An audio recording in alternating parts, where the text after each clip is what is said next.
Hi guys, welcome to DASAR. Today we are going to talk about health and wellness. They say good health is wealth.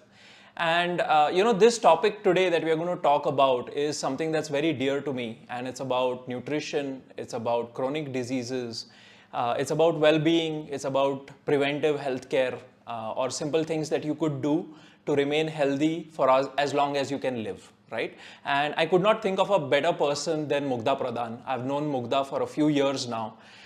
She's been through a personal experience which I'm hoping we'll be able to talk through in this podcast. But a quick introduction, Mugdha is the founder of iThrive. She's a TEDx speaker.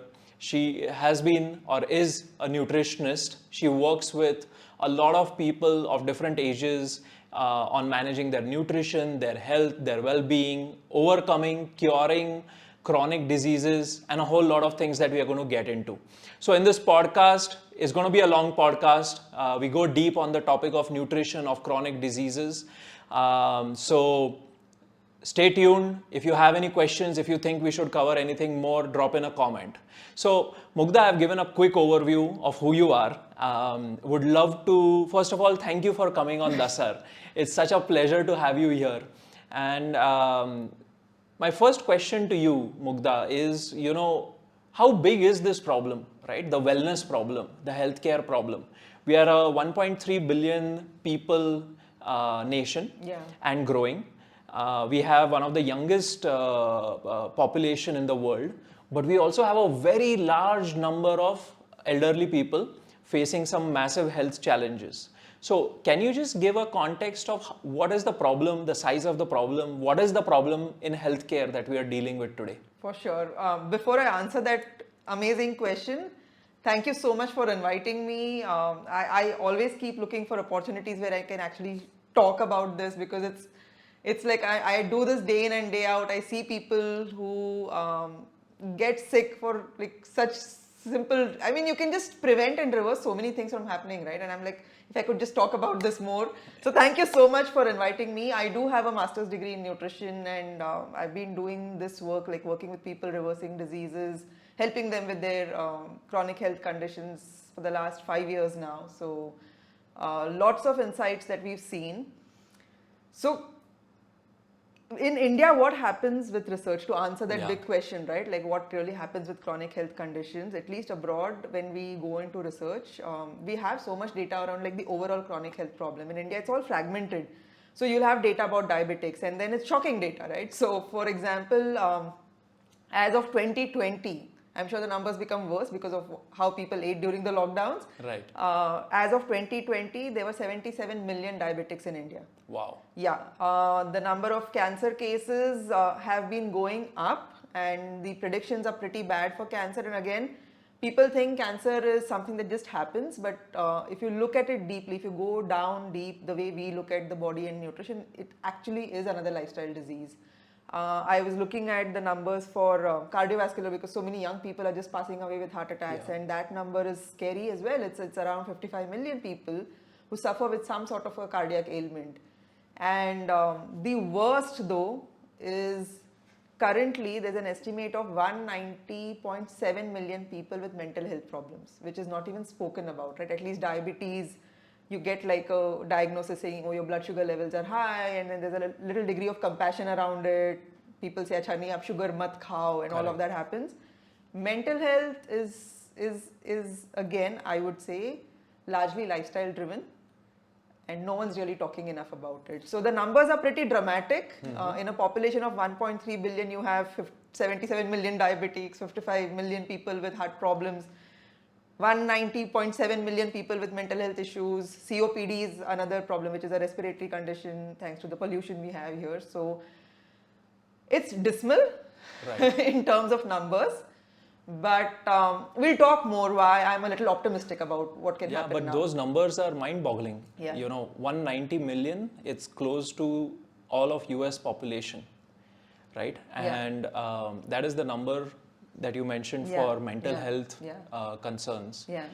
My guess is with the pandemic, with social media, with lack of close relationships being not formed, I think those numbers could be higher, They right? could It's not like a blood test which will pop up and tell you you have this condition, Absolutely. right? So great, thanks for setting the context. It's a big problem, Yeah. and let's make this personal, right? Right. You mentioned a lot of people with heart diseases passed Right. away.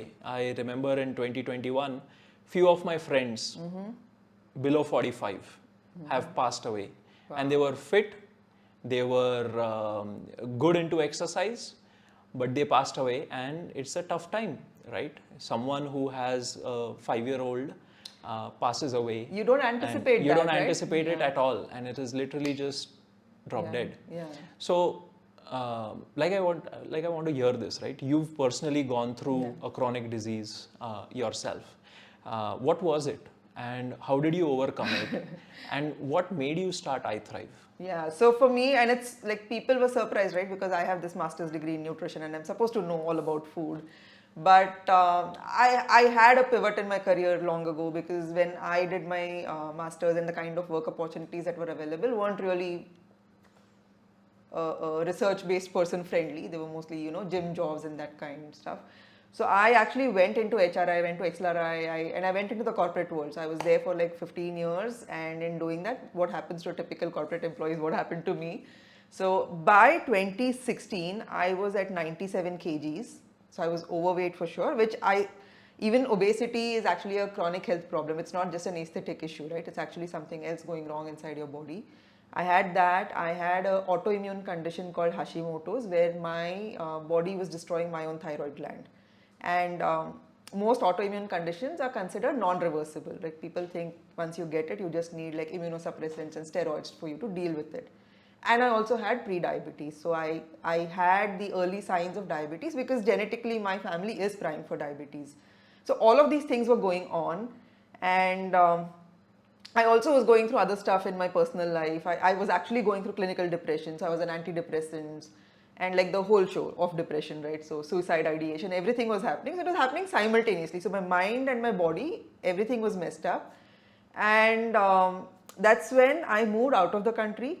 So I had a little bit of respite from working full time to kind of just see what, like I looked into the mirror for a long time and I couldn't recognize who was looking back, right? So I was like, I have to do something about this. And that is when I started figuring out what was really going on. How did I gain so much weight, right? I wasn't someone who was eating a pizza every day or drinking a liter and a half of Coke every day. I was still gaining weight and I was still pretty sick. And I went back to the world of nutrition then. Though what I had learned in my master's wasn't really of any use anymore, because it was just the basics of your carbohydrates, protein and fat. And that's when I had to go into this world of functional medicine, which is what we practice at iThrive also. So it's all about looking for the root causes through data. For example, data from your blood tests. So when I discovered there's this entire field which is beyond just, eat your sabzi, eat your dal roti and like just manage your macros. It was beyond that. It was like really understanding what was happening to my body, figuring out what was going on, figuring out which were the tests that were going to tell me how to measure this, and then actually applying solutions to that. So I studied that. Then I actually went deep into functional medicine. I started learning how to interpret blood tests, and then I was back in India by then. And so one of the things is I actually thought like doctors would help me out, right? Because I was feeling so sick and I had no energy and all of that going on. And then most doctors didn't have any of the answers, right? Like one was like, acha, you'll feel low when you don't have tea, and tea is what is giving you energy, to aur chai pee lo. Right? I was like, okay, wrong answer. Definitely not the answer I was looking for. Another person said that maybe it's just menopause and, just like ignore it. I'm like, okay, not the answer I'm looking for. So I went from doctor to doctor actually, trying to find a solution, because that's how we are trained also. When you feel sick, you first go to a doctor because you think that they have the answers to your health. And this is why I actually created iThrive, right? So I figured out they didn't really know how to help me, and I started studying functional medicine parallelly, and then I did my blood work. I analyzed my own blood tests, and then I saw what was going on. So I had this autoimmune thing happening. which was because of food sensitivities, which was because of toxins, and then there was insulin resistance, and there were a lot of things that were happening. And then I started applying the solutions to reverse all of that. So 80% of the work was food, 20% was other stuff, including lifestyle changes like, more meditation, breathwork practices, some degree of supplementation where there were deficiencies like vitamin D and stuff like that. And in about 3 months, Darshan, I started seeing dramatic changes. My weight dropped. My Facebook profile picture started changing. So friends and family were like, okay, whatever you're doing for yourself, please share it with us.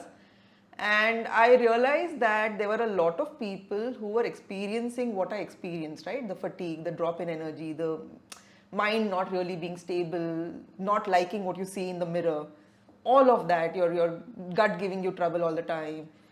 And when they would go to conventional medicine practitioners, they would usually be given some pill or the other to kind of suppress the symptoms without really being able to understand what was happening in their body.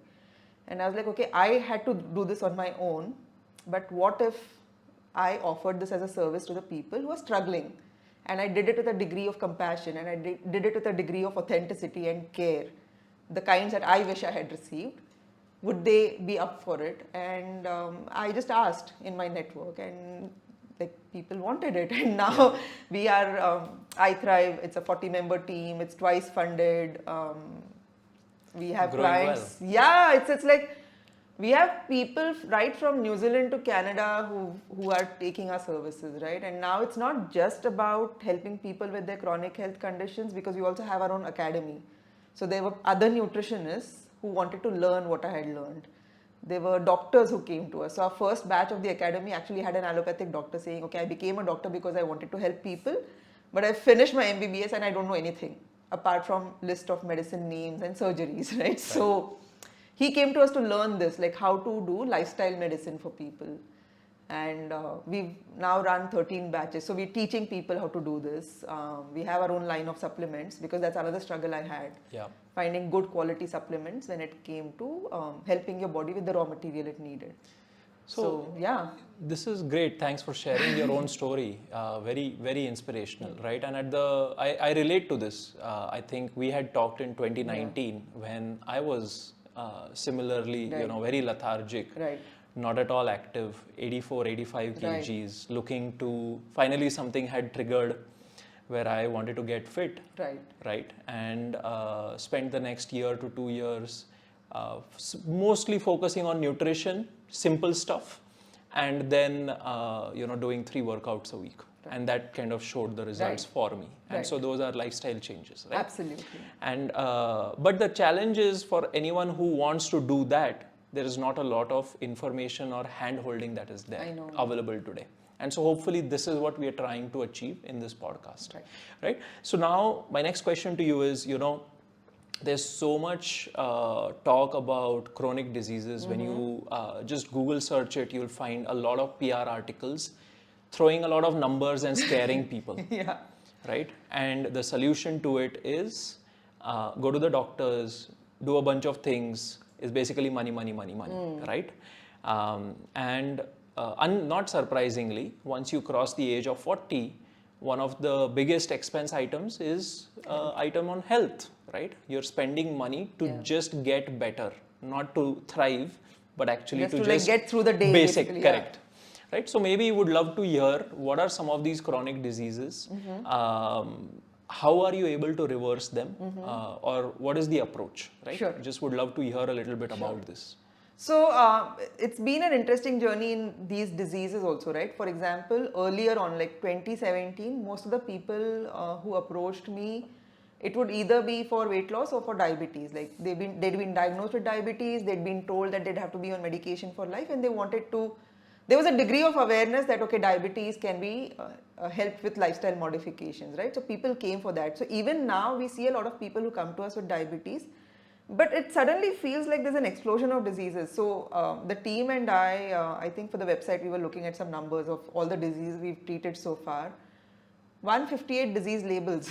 I'm like, when did these labels come, right? Like who was issuing all these different like Sjogren's syndrome and transverse myelitis and Some of them come to us with a cluster of symptoms without any label also. But I would categorize like, so there's diabetes, there are people with blood pressure issues, like typically high BP is something that they've been diagnosed with, and then they are suffering the consequences of that, right? So the inability to kind of rest well, the anxiety through the day, the dizziness, the headaches, all of that that's happening because of high BP.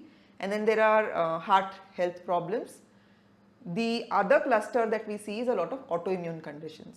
So autoimmune itself is a big category, right? It could be an autoimmune thyroid condition, it could be an autoimmune nerve condition, it could be an autoimmune muscle condition, or it could be an autoimmune gut condition. So we have diabetes, we have high BP, we have heart problems. And these are not necessarily 70 plus people. No. What is the average age that you're talking about here? Our average age in all the people we've treated, it's come down. Year on year, the average is coming down, right? So now our demographic that we work with mostly is in the 32 onwards to 50. That's the average demographic. We have outliers on both ends. Like the youngest patient we worked with was a 2-year-old for the autism. That kid was on the spectrum. The oldest is a 75-year-old. He came to us for Alzheimer's, not really reversing Alzheimer's, but some help with kind of mitigating the symptoms and like just energy and all that.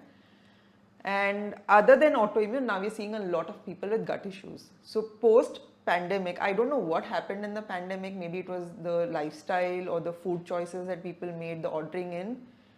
But every alternate consult I'm having now is a gut issue. What is the gut issue? Acidity, acid reflux, constipation, or IBS diarrhea. Or they're having a lot of gas and bloating, unexplained, right? Like every meal is causing trouble. So could be that there have been changes in the environment, the water itself. We are also trying to analyze what's really going on. Like we tested water from a few places in Pune just to see if the microbiome has changed. So we have an entire research and development wing now, right? Like it's 6 people that just do R&D. They don't work with clients, they don't teach in the academy, they're just doing R&D all the time.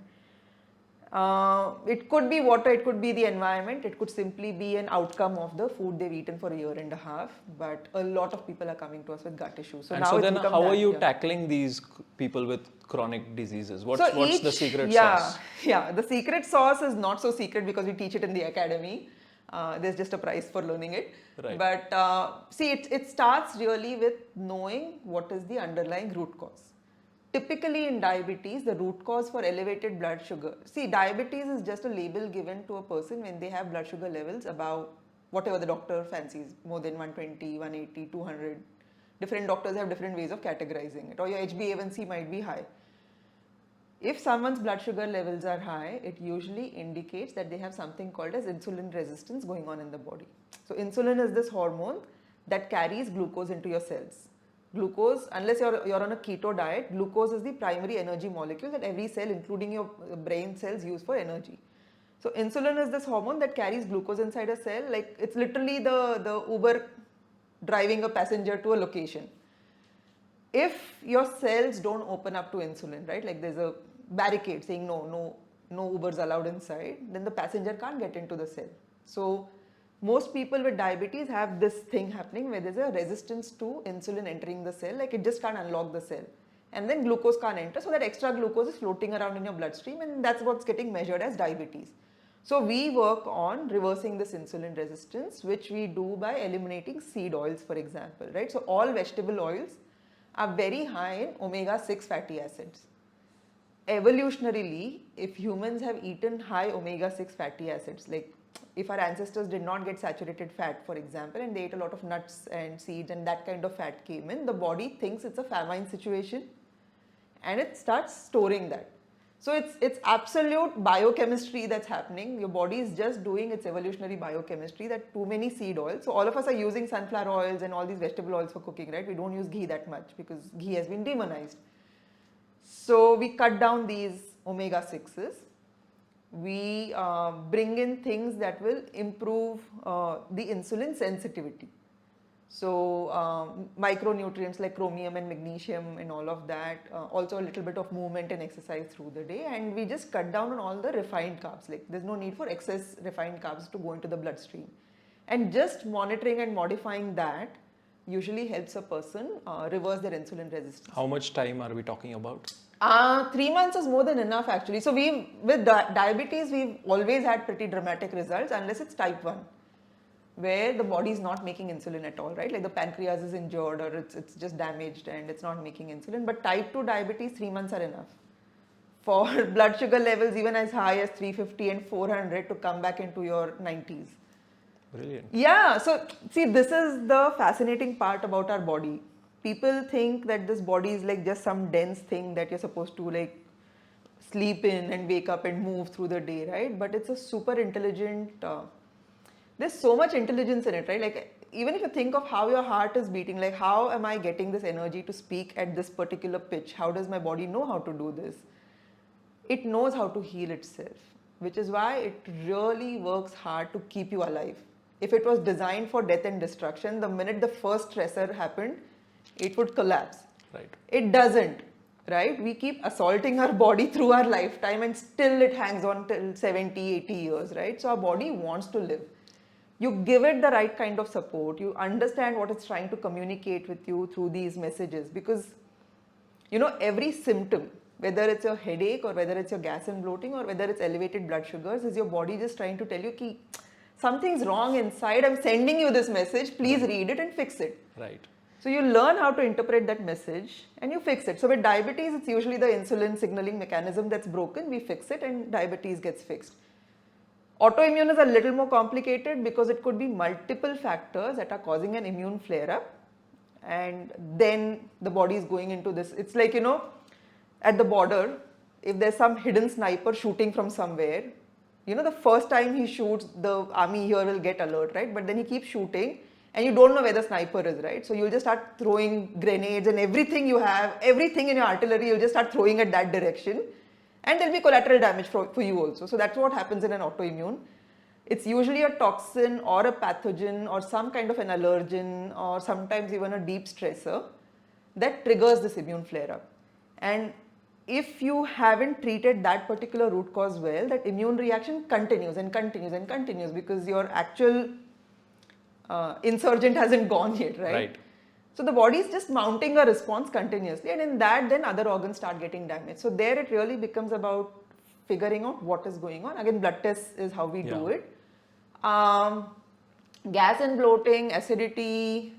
Again, so if it's acidity, acid reflux, we've usually seen it's pathogen. So there's a bacteria called H. pylori, which is often the culprit when someone has acid reflux and acidity happening.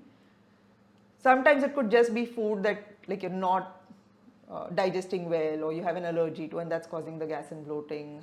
What else? Cancer is a long-term, longer duration right. Developmental disease. Starts off with oxidative stress at a cellular level, sometimes mutation because of something you took, and then it develops, but it can be arrested to a degree. So this is a lot of the physical chronic diseases, right? But we also, you mentioned there's a huge issue with mental health conditions that a lot of people are facing, right? So I have two questions to it. One is it across age groups?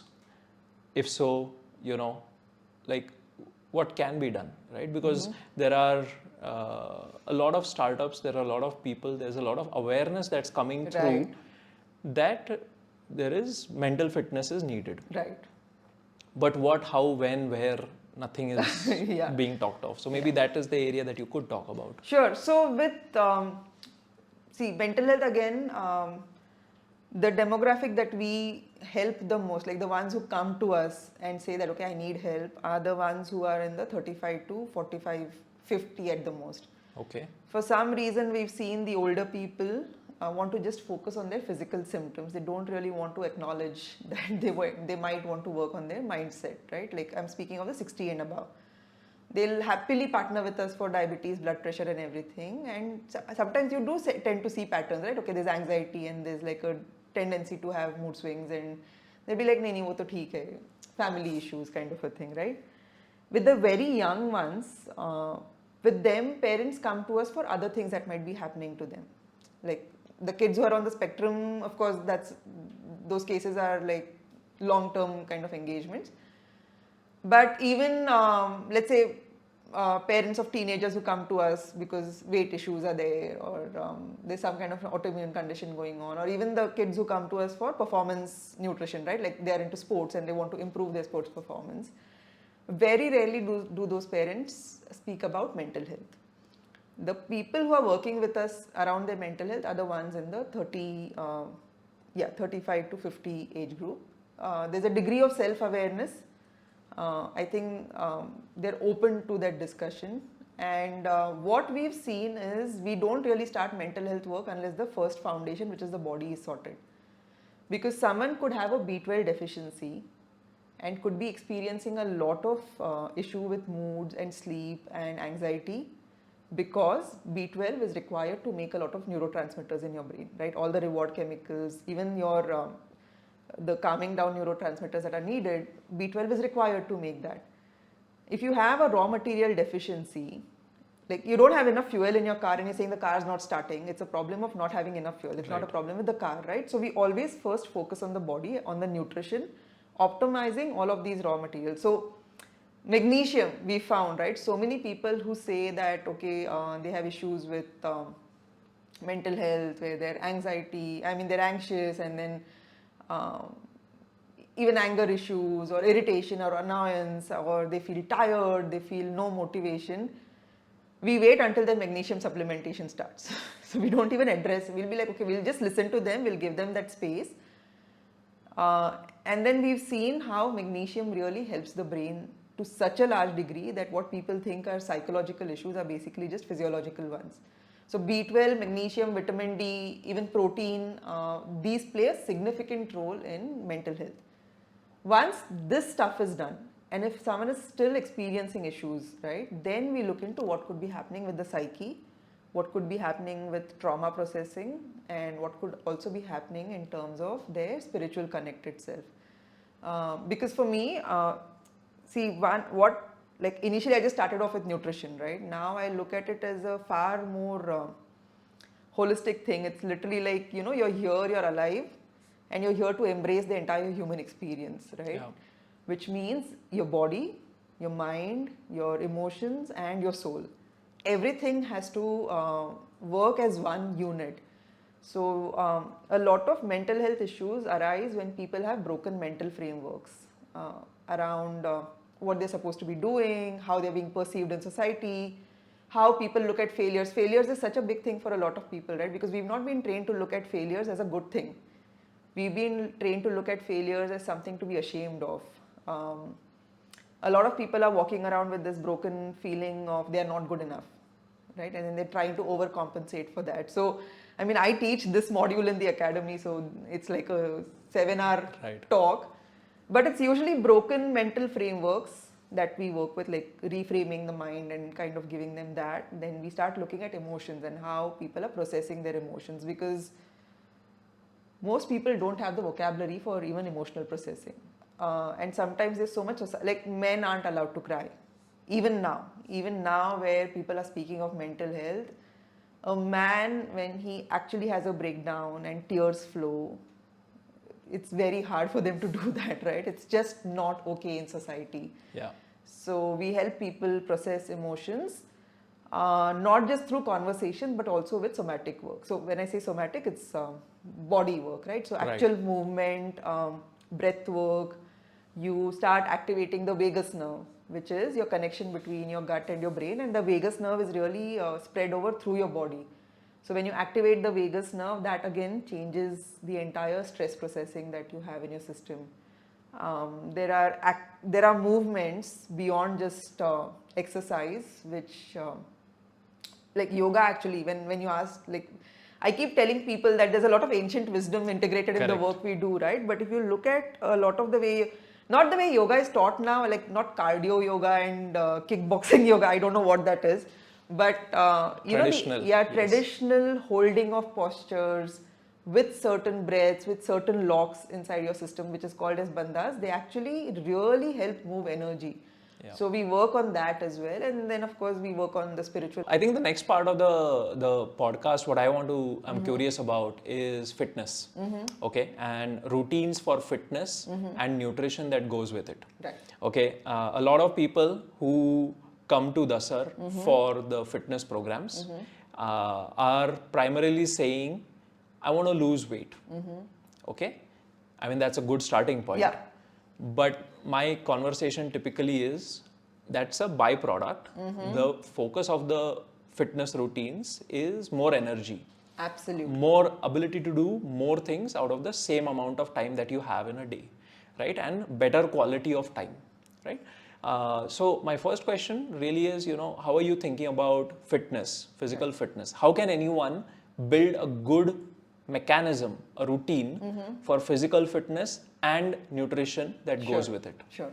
So to add to your idea of physical fitness, I often speak of functional fitness, like functional nutrition. Right.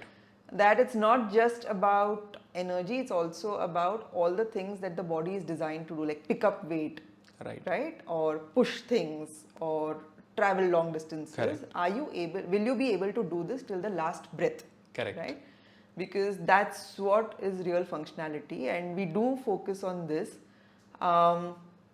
Of course, one aspect is the workouts and training your body itself, which is not something that we do, but we focus on the nutrition, right? How Correct. do you optimize this? So what we found, Darshan, is that people are often deficient in a lot of base nutrients that they need to build their fitness levels.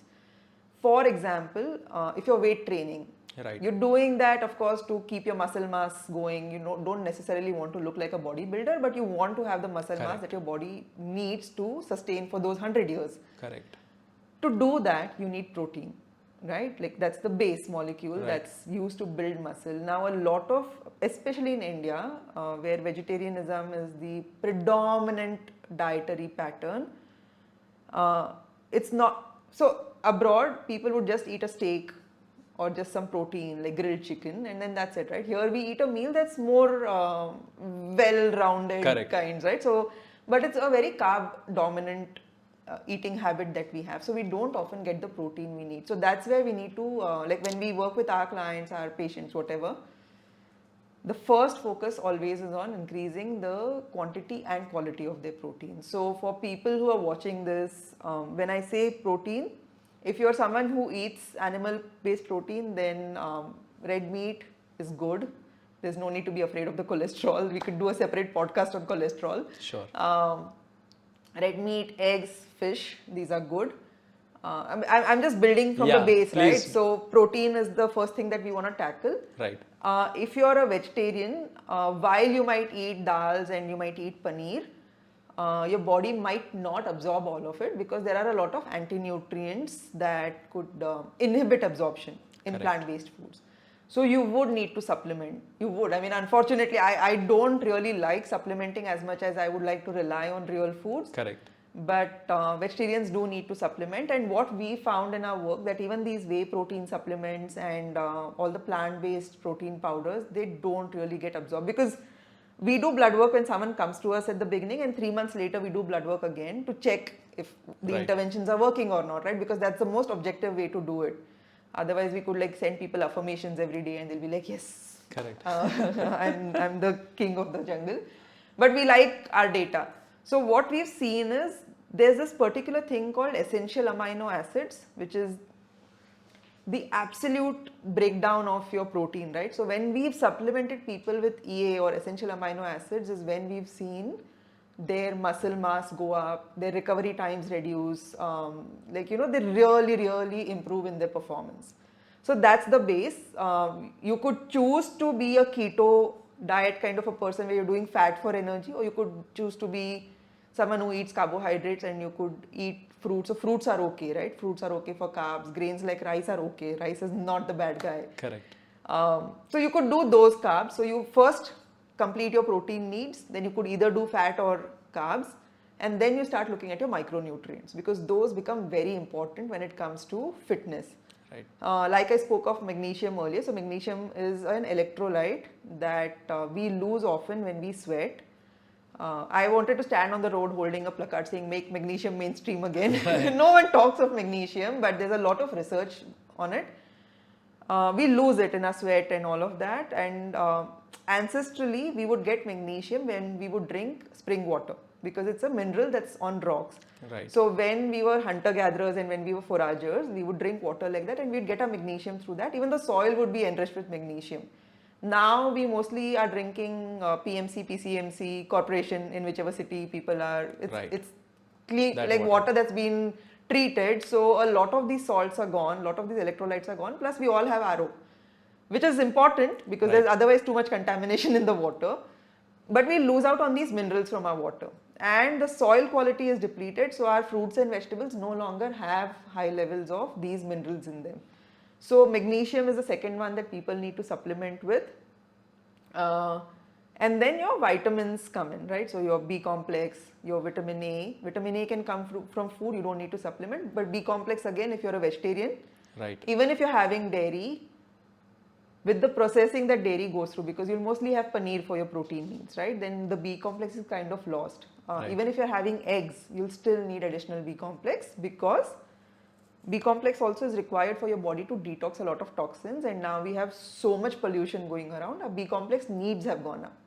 So B complex, magnesium, vitamin D, if you're not getting sun exposure, if you're someone who can get at least 20 minutes of sunlight on as much skin as possible, then I don't recommend a vitamin D supplement, because it's best to get it from the natural source, right? Which is like sunlight.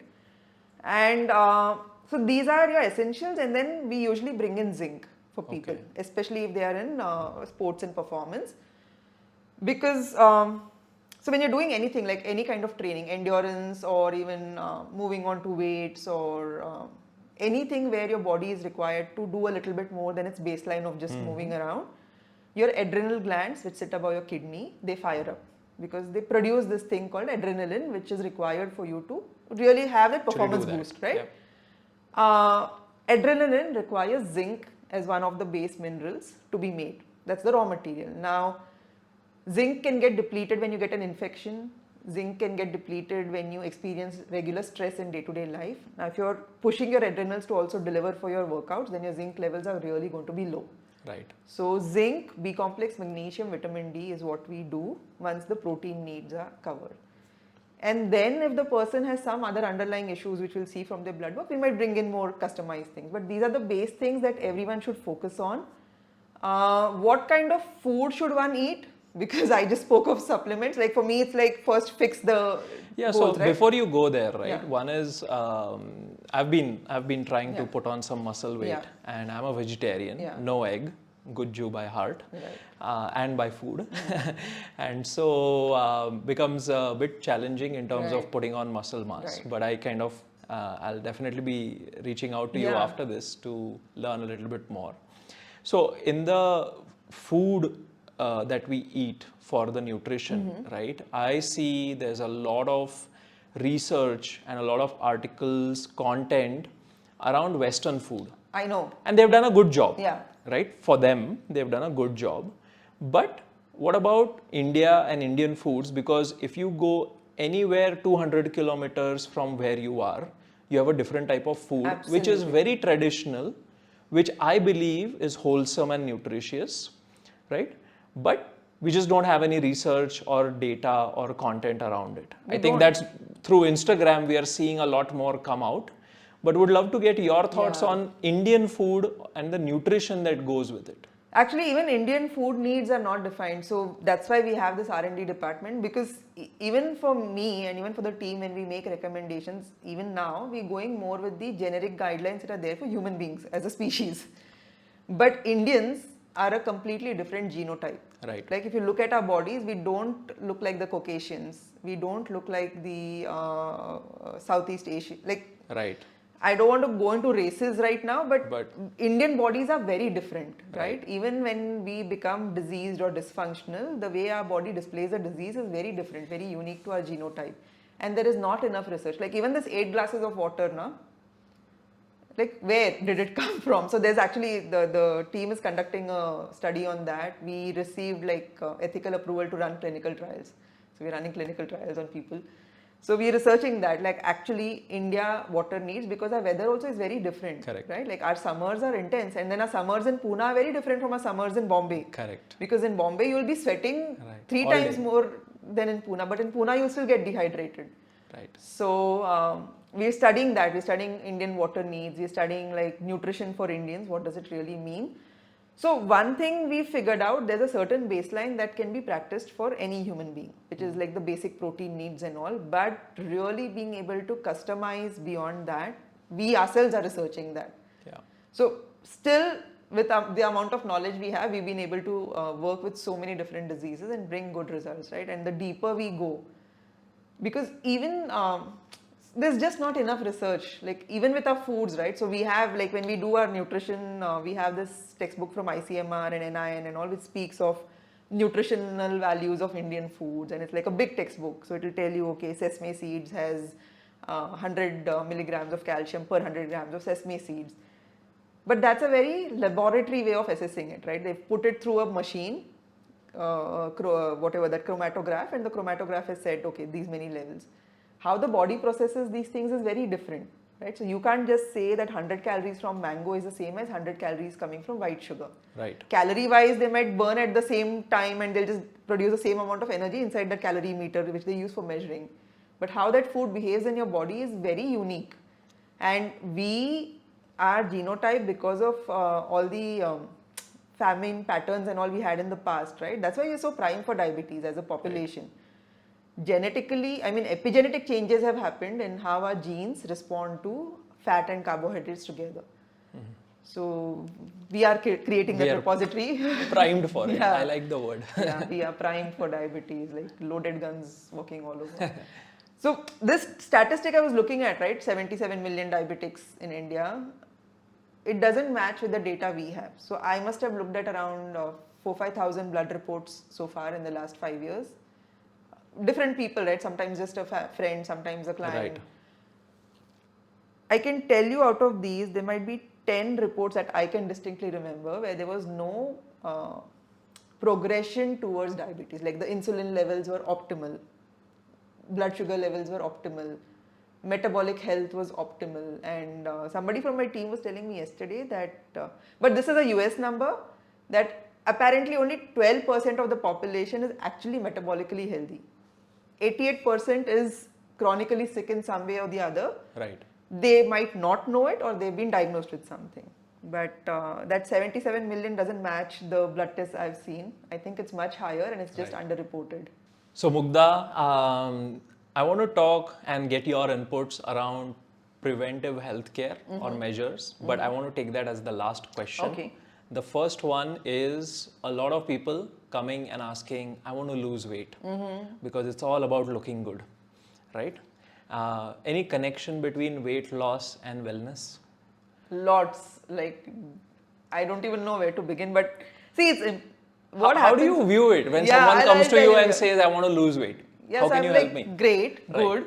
The thing about weight is it's a very tangible thing, right? Like you can see that on the weighing scale, your numbers are going up. You can see in the mirror that you're looking different and then your clothes don't fit. It happens, correct, right? So it's something very tangible, and then people don't like that because I think, again, as a species, we like aesthetic looking stuff, and a lot of our ability to interact with the external world depends on how we look and feel about ourselves. Correct. So when someone says, I want to lose weight, I say great, and then I ask why. Because if someone says ki in 1 month it's my cousin's shadi and I want to lose weight to fit into a ghagra, I'm like, wrong person, not the nutritionist you can work with. See, people gain, anyone, like even when I gained weight when I was 97 kgs, that weight gain usually has an underlying health issue. It could be the same thing that I spoke of, insulin resistance, correct, or it could be a liver that's messed up, it could be a thyroid issue. Usually there's something going on and your body is using weight as a signaling mechanism to tell you that something's wrong. Look at me, I'm showing you these symptoms. So when someone says, I want to lose weight, the first thing we do is we bring a degree of awareness about why have they gained weight in the first place, right? So a lot of historical health questions are asked, when did it happen, what was the trigger and all of that. Then we look at blood work also, and then so my approach is like, let someone understand what is really at the root of their increased weight. So even if someone says, I want to lose weight, that's a beautiful health goal. Right. It's great because that has motivated you to come and ask the right question. It's asked you to reach out to somebody who can help you with it, right? So it's a great goal. But when people make it just about weight loss, then they'll do very hacky stuff, right? Like keto diets and I have nothing against keto. Sometimes it can be used as a therapeutic intervention, especially if someone's insulin biochemistry is completely off. Keto works well, but it's not a long-term sustainable thing for multiple reasons. Or somebody will just do like intermittent fasting or one meal a day and all these long fasts, and at some level it starts feeling like body abuse, right? So it really is. So when someone says I want to lose weight, I ask why. If the why is clear, we get them started. If the why is not clear, we help them understand why they should be what is the context in which they should be looking at their extra weight. It's more about understanding what's going on with the body. We help resolve that, and the weight loss is a side effect. So I never say that acha 1 month 10 kgs weight loss, money back guarantee. It's never like that, right? It's literally like, let's work on all the things happening inside. You will see your weight dropping off automatically, right? For example, it's a byproduct. Yeah, it's a byproduct. It's a side effect because it's a symptom. It's not the cause. People think diabetes happens because of extra weight. It's the other way around, that extra weight happens because of insulin resistance, which is triggering both the diabetes and the weight gain. So you fix the root cause, the symptom starts disappearing. So that's how I look at weight. I look at it as another symptom of a chronic health problem internally. Yeah, and you made a good point, okay, that we'll focus on the process. Yeah. Right? I'm a big believer of putting routines. Yes. Routines, checklists, make it a habit, right? And you can only make it a habit. So for example, one of the things that I've been talking in my podcast around fitness and in the fitness programs that we have, give yourself a year to see the results. Right. Give yourself a year to make fitness a habit. Absolutely. A routine, because it's going to take you that long. Because rightly said, a lot of people come and say, I want this fixed in a month or 2 months. Yeah. I know of no magic pill which does that, right? And so, what would be your guidance for anyone who wants to build a routine of having good nutrition? Right. Right. So, what would that entail? So again, starts from knowing what is needed. So, for example, if someone needs more protein, if someone needs more minerals, we first figure that out. Okay, what is it that you need? So that's done. That's done. Right. Now we start working on building a process to make sure that remains optimized despite failures. Because, I am someone who wasn't a creature of habit. I am an inherently creative person. So for me to get into habit mode, I had to do a lot of work, which included literally reading Atomic Habits by James Clear multiple times and underlining. So that copy of my book is literally it's got food samples on it. I've eaten and I've been reading that book. But anyway, so when it comes to optimizing your nutrition or making sure that you're sticking to your food guidelines, if you become if you become extremely regimental about it, like this or nothing, then every time you fail, you're going to go back into the same loop of forget it, I can't do anything, right? So we break down what is needed into maybe 3 or for some people 2 meals. Okay. Right? 3 meals are more or less enough for most people. Like a breakfast, lunch, dinner routine is what we've mostly grown up with. And if we help them figure out that these are the things you need to eat through the day to get what your body needs, let's see which meal is the peak meal for you, right? Some people are really hungry around breakfast. Some people really like enjoying their dinners with a large meal because that's when they get to maybe cook and be with the family. So we integrate it with their life and their... so everything is personalized? Everything is personalized. There's no generic, but if it has to be generalized, then my thing would be that first figure out what is it that you need. That always is personalized because what you eat and what it can't be the same. Even Correct. my sister and I, we have the same parents, the same DNA, but our bodies are different, right? Right. So we have to figure out what is it that I need through the day. For example, I need extra protein because one of my enzymes, digestive enzymes, is not being produced in my gut. Now, I don't know if it's a genetic thing or if it happened over a lifetime, but I need to consume more protein just to compensate for the lack of that one enzyme so that that extra protein gets broken down and gets absorbed. Correct. So each person is unique. But then I know this much that I need to eat, let's say, about 75 grams of protein. Now I can choose to make it like more eggs in breakfast and then some meat in lunch and then more meat and eggs in dinner. And I can choose to break it down like that. So 3 meals usually fits into our social schedules also, because you want to meet someone for breakfast, you can eat a meal. You want to meet someone for lunch, you can eat a meal with them. You want to meet someone for dinner, you can eat a meal with them. So if someone is trying to figure out how to optimize a nutrition habit, first figure out what is a sustainable meal plan for you. Like, I get extremely ambitious people who will be like, I can eat just 1 meal a day. And I'll be like, how do you fit in everything you need over a 24-hour period into 1 meal? Like, Right. won't that leave you feeling bloated and lethargic? And like, yeah. And like, what happens when you go out with friends and you've eaten your 1 meal already? You're going to be the one guy they're going to call out saying, kya itna natak karta hai, you're not eating, you're not hanging Right. out with us, right? So how are you going to deal with that social pressure? Correct. So you figure out what is it that integrates best with your lifestyle. If Right. you're someone who socializes a lot, you have to accommodate for that happening. And then you figure out which meals can you manage like that. Right. We had a lady who's a very social person, and she realized that the food she was eating when she was with her friends was really contributing to a lot of her gut issues, because it was mostly snacky stuff, bar food, right?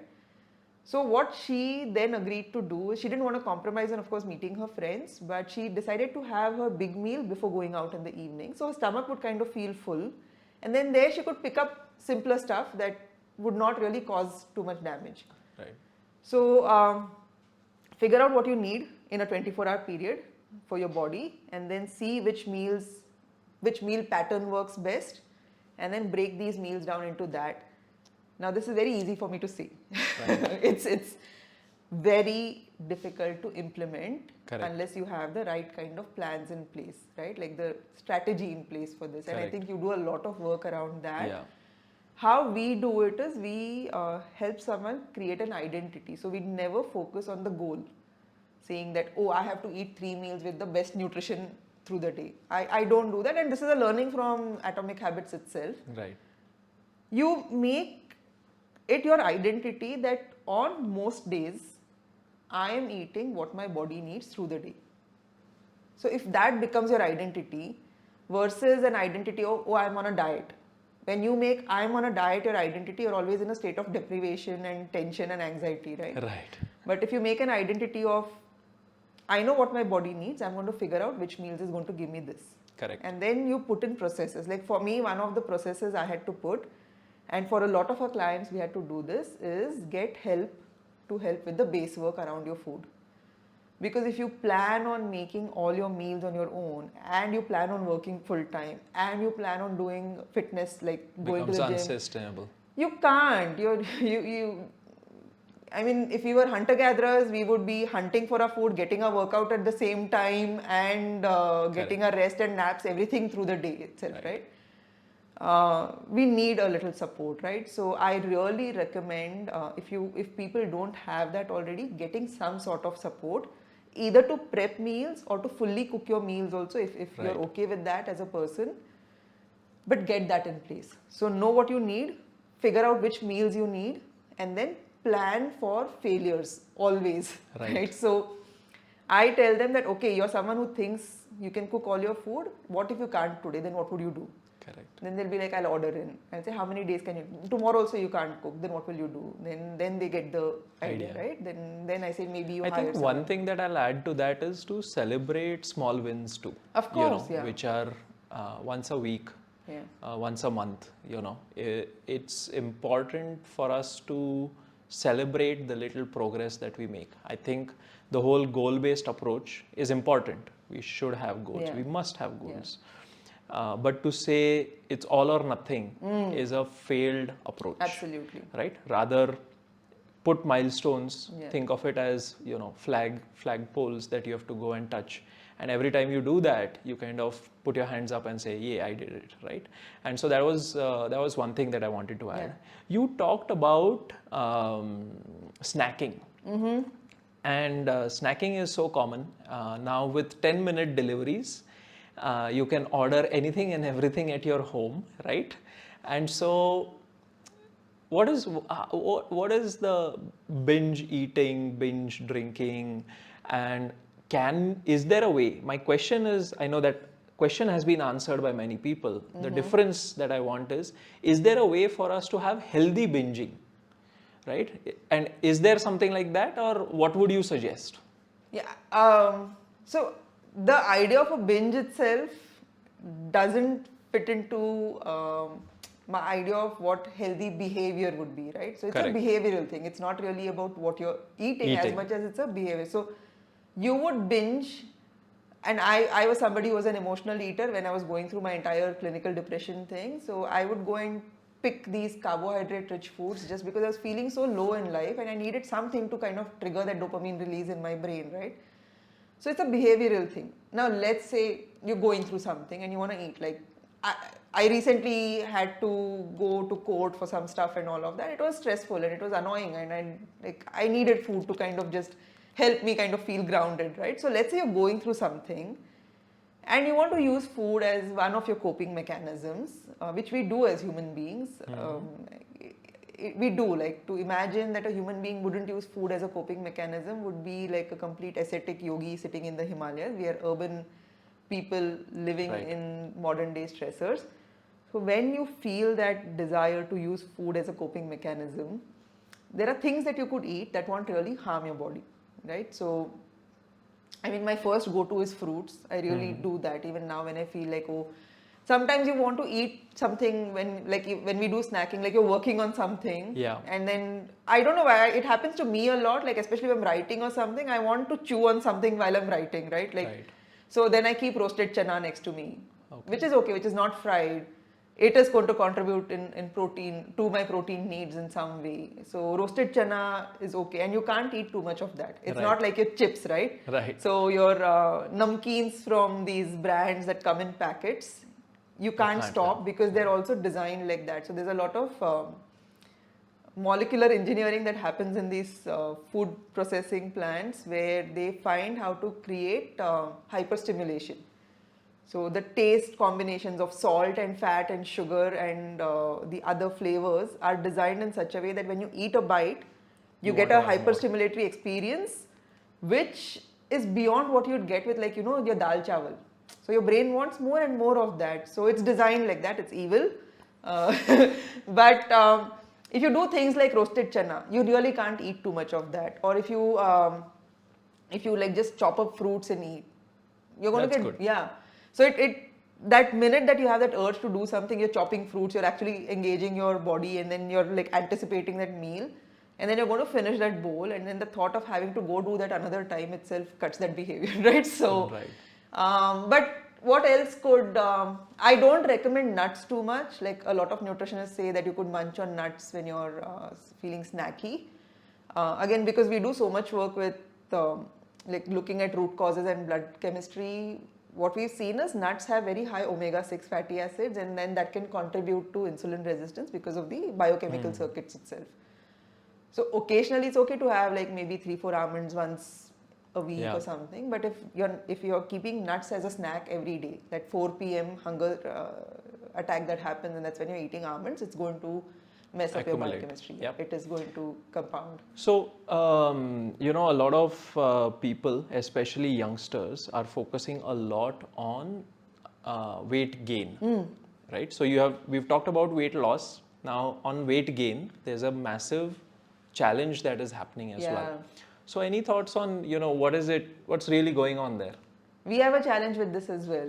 It's easier to make someone lose weight than to make them gain weight. Like when one of our weight gain people gain a kg, we're like, yay, and we celebrate. It's really a very slow process, multiple reasons. They could have absorption issues in their gut, right? So they could be eating a lot of food, but their gut is just not absorbing all that nutrition, and then that's why it's not going to the body. Second, we've seen if the thyroid is actually running at a much faster rate, it's this thing called hyperthyroidism. It really keeps your metabolism at a high all through the day, and you could be burning up so many calories without realizing it. So gut issues, a thyroid that's going really fast, if there's a lot of anxiety and restlessness kind of patterns, right, where like there's a lot of twitching, movement through the day, that burns calories. It really does, right? So it's harder to kind of gain weight then. And if you're not challenging your body enough, right? So one thing that's important for muscle mass to grow is it gets challenged, which means you actually train it with Use it, weights, yeah. right? So we've seen that the young, and it's usually young people who come to us for weight gain, right? So if we bring in some kind of a program where they're actually training in the gym with a trainer or on their own, that triggers the muscles to break down and rebuild again, and then the nutrition is optimized for that, right? And then we kind of are able to see weight gain.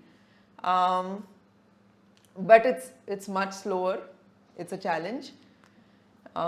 Sometimes there could be underlying things like anorexia and bulimia, right, which might not be reported initially to you, but then you start seeing the pattern there. So a lot of the teenage audience that comes to us, or the early 20s, they've had some sort of issues with body image and some kind of breakdowns in the past with food.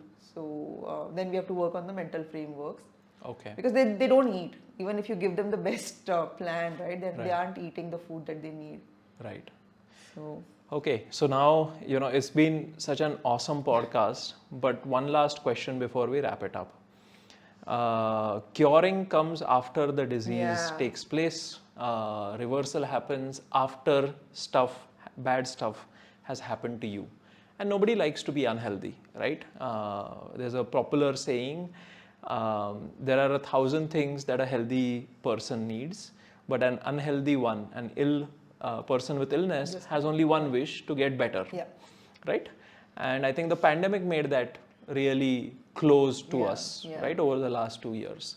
So would love to hear what are some preventive things that a person can do today, given the fact that there are 158 diseases that you talked about, The ones or that more. we know, and there might be more, right, Right. which we don't know. So I'm 37. I don't want to be, I want to be disease free. I want to Yes. live a 100-year healthy life. What should I do? What could I do? What should you do, right? And this, actually, you made a very beautiful point that no one really wants to be sick. Yeah. I have not met a single person who says that, no, I don't care about my health. Everyone says they care about their health. They just don't have enough knowledge, right? Right. So, and then the question, like you said, 100 years, right? And when you said that, I was like, yes, live long, but also live well, right? Like, your health span is more important than your lifespan.